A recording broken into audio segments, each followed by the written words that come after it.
পবিত্ৰ ৰমজানত সমন্বয়ৰ অনন্য নিদৰ্শন দেখুৱাইছে শিৱসাগৰৰ নামটিৰ মৰিনাম ডাঙৰ ৰাইজে। হিন্দু মুছলমান সকলো একত্ৰিত হৈ ৰাখিছে ৰমজানৰ ৰোজা। ৰমজানৰ চেহেৰি খোৱাৰ বাবে উজনিৰ মুছলমান সমাজত আছে টোপনিৰ পৰা ৰাইজক জগোৱাৰ এক বিশেষ পৰম্পৰা।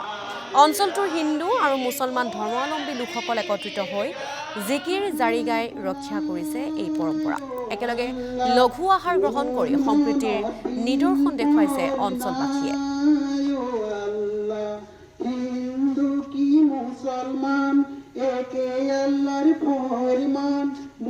শিৱসাগৰৰ যি খিলঞ্জীয়া মুছলমানসকল আছে তেওঁলোকৰ এটা পৰম্পৰা অতীতৰ পৰা চলাই আহিছে যে আজান পীৰ চাহাবে ৰচি থৈ যোৱা জিকিৰ আৰু জাৰিসমূহ এই ৰমজান মাহত পৰিৱেশন কৰা হয়, গোৱা হয়।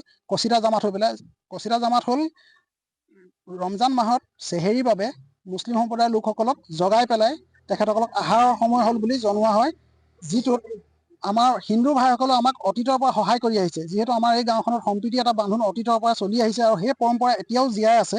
ওচৰৰে জামাত আৰু আমি সকলোৱে একেলগে সম্প্ৰীতিৰে মিলি থাকোঁ। আপোনালোকে যি বুলিয়ে সংজ্ঞা নিদিয়ক, আমি সকলোৱে একেলগতে থাকি ভাল লাগে কাৰণে এই সম্প্ৰীতি বজাই ৰাখিবলৈ চেষ্টা কৰিছোঁ।